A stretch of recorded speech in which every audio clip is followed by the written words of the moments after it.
Selamat pagi teman-teman, semoga sehat-sehat selalu. Kita mau sharing ini cara menggunakan Ozone Oscillator dan juga rally base rally untuk ambil posisi ya. Di sini ini time frame-nya A1 di GBP USD nih ya. Kita lihat di sini teman-teman ya. Ini saya nggak open posisi ya. Kalau yang open posisinya itu saya sambil open posisi sambil share tentang cara menggunakan Ozone Oscillator. Di video saya sebelumnya banyak saya sudah share ya. Nah sekarang nggak open posisi karena sudah terlambat ya. Nah cuman kita cara menggunakan Ozone Oscillator gimana teman-teman ya. Kita kesini dulu nih, kita masukin Ozone Oscillator nih ya, indikatornya. Terus kemudian kita pakai biasanya yang divergent. Ozone Oscillator itu ada dua, ada yang convergent dan divergent. Ya, kalau convergent itu penerusan arah, kalau divergent itu pembalikan arah atau titik reverse. Kita lihat di titik sini teman-teman nih ya. Dari titik ini ke titik ini dia naik nih.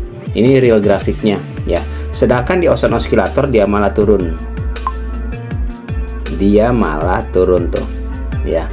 Berarti di area ini adalah merupakan area supply ya, atau area untuk kita ambil sell ke bawah. Ya, di area sini. Dan ini teman-teman bisa lihat ya, ini sudah terjadi ya memang ya. Area sini teman-teman tuh ya, dia sini ke sini turun sampai sini ya. Ini mungkin retest, bisa balik lagi ke arah atas atau langsung penerusan ke bawah ya. Nah, cuman kalau kita open posisi dengan hanya menggunakan satu indikator itu belum kuat dan tidak kuat, tidak dianjurkan, tidak disarankan juga teman-teman ya. Harus ada indikator lain ya. Biasanya tambahannya dengan Quasimodo saya ada rally base rally, ada support and resistance di sebelumnya ya, ataupun pakai RSI juga bisa untuk memperkuat aja. Nah sekarang di sini ini ada di sebelah sininya, di sebelahnya sebelumnya ya, ini ada rally base rally. Ini kita kasih tanda merah di sini teman-teman, di sini ya. Ini di sini titik ini kenapa dia diperkuat lagi untuk berbalik arah ke bawah, karena sebelumnya teman-teman bisa lihat di sebelahnya ya, kita time frame H4 itu ada drop base drop nih ya. Sorry, ada drop base drop ya, bukan rally base rally ya. Ini ada drop base drop di sini ya. Ada drop base drop di sini ya, atau titik resisten untuk dia kembali ke atas ya, jadinya ya seperti itu. Nah ini ada drop base drop, makanya dia diperkuat oleh dua indikator kalau ini teman-teman ya. Jadi ada Ozone Oscillator ya, divergent, dan juga ada drop base drop di sini. Makanya kita bisa ambil posisi untuk open posisi sini, makanya ini dia turun ya.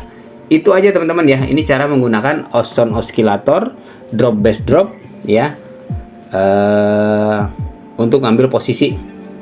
Ya, cuman ini saya ngambil posisi sekarang teman-teman ya, karena memang sudah kelewat nih ya, saya kelewat ininya ya. Untuk open posisi selanjutnya ya, biasa saya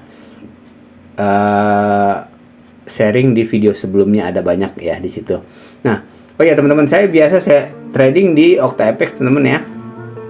Kalau teman-teman mau gabung ya, linknya di deskripsi ya teman-teman. Nanti kalau klik linknya ada di deskripsi, teman-teman tinggal nanti masuk ke seperti ini, trading dengan yakin bersama Okta. Terus kemudian nanti tinggal buka akun ya, nanti akan dibawa ke form seperti ini. Nanti teman-teman bisa bikin akunnya dengan akun Facebook kita, Apple kita, ataupun dengan Google. Yang kalau nggak mau tiga-tiganya, kita bisa tambahkan dengan email baru ataupun kata sandi baru. Tinggal klik mendaftar ya, dan kita ikuti aja langkah-langkahnya seperti itu. Oke teman-teman, itu aja ya sharingnya kali ini. Kalau teman-teman mau bergabung silahkan, linknya di deskripsi di OctaFX ya. Terima kasih, itu aja ya. Sukses selalu dan sehat selalu.